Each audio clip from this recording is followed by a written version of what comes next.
Friends, मैं हूं कीर्ति सिंह।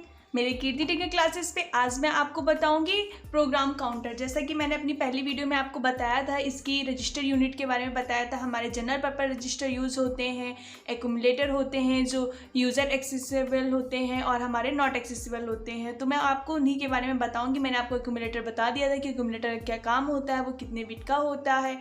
तो आज मैं आपको प्रोग्राम काउंटर के बारे में बताऊँगी। चलिए स्टार्ट करते हैं। प्रोग्राम काउंटर,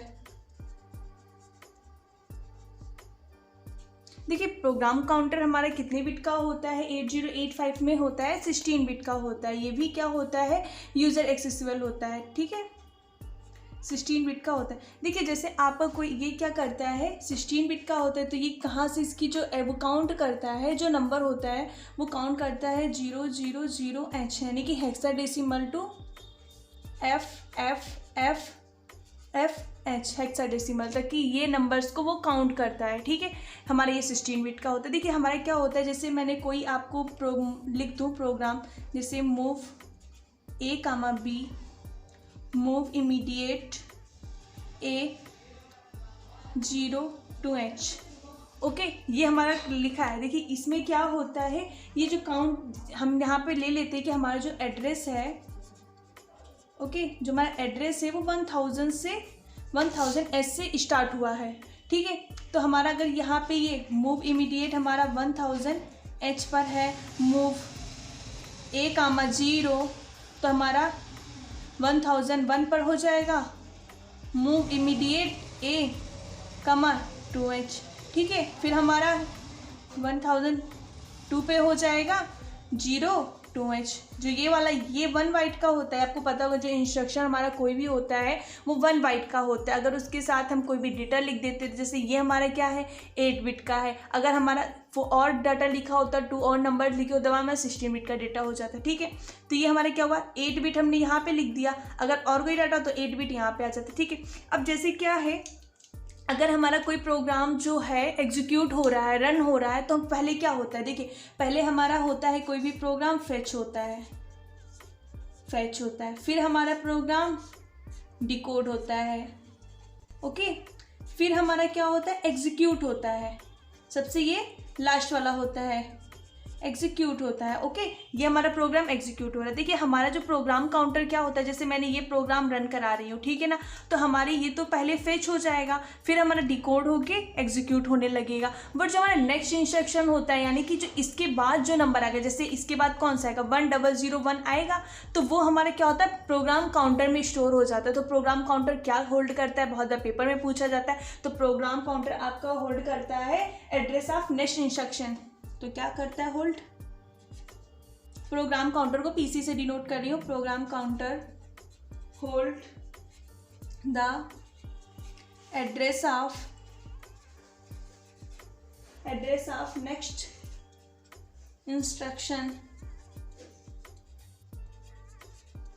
ओके, ये एड्रेस ऑफ नेक्स्ट इंस्ट्रक्शन का स्टोर करता है। ठीक है, अब देखिए हमारा क्या प्रोग्राम काउंटर जो मैंने आपको बताया था, ये क्या होता है, जैसे हमारा हम कोई भी प्रोग्राम रन कराते हैं, ठीक है, तो ये हमारा 1 का इंक्रीमेंट करता जाता है। जैसे हमारा अब देखिए जब हम इसको ये एग्जीक्यूट हो रहा होगा तो हमारा 101 वो 1001 हमारा प्रोग्राम काउंटर में स्टोर होगा। ठीक है ना, जब हमारा ये एग्जीक्यूट हो रहा होगा तो ये स्टोर हो जाएगा। इसके बाद और कोई प्रोग्राम लिखा होगा तो वो 1003 पर होगा, फिर हमारा 1004 पर होगा। यानी कि जो हमारा प्रोग्राम काउंटर है नेक्स्ट इंस्ट्रक्शन, जो भी इंस्ट्रक्शन होता है उसके नेक्स्ट इंस्ट्रक्शन के एड्रेस को होल्ड करता है। ओके, आई होप आपको समझ में होगा। ये मैंने बताया था, ये क्या होता है यूजर एक्सेसिबल होता है।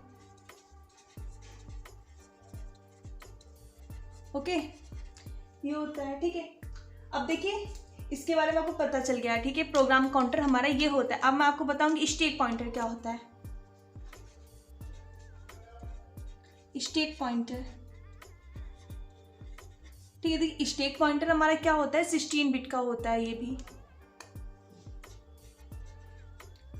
16 बिट का होता है। इसका देखो, इसका काम क्या होता है, जैसे हमारा क्या होता है, कोई प्रोग्राम रन हो रहा है तो हम उसमें प्रोग्राम काउंटर का यूज करते हैं, बट जो हमारा स्टैक पॉइंटर होता है उसका यूज हम तब नहीं करते। आपने कोई सब रूटीन सुना होगा, सब रूटीन प्रोग्राम होते हैं हमारे, उनका सब रूटीन प्रोग्राम क्या होता है अगर आपको बताऊँ तो मैं, जैसे क्या होता है नॉर्मल हमारा ऑपरेशन जो है, जैसे प्लस हुआ, मल्टीप्लाई हुआ, ये तो ऑपरेशन हमारे माइक्रो प्रोसेसर में हो जाते हैं। जैसे कोसाइन हुआ, हमारा अगर साइन की वैल्यू निकालनी है, कोई भी हमें ट्रिग्नोमेट्री या लॉगर, वो लॉग का कोई भी निकालना है वैल्यू, तो वो हमारा प्रोग्राम हम जनरली नहीं लिख सकते। हम ऐसे प्रोग्राम को क्या करते हैं, सब रूटीन में लिख के रख देते हैं प्रोग्राम को, ठीक है।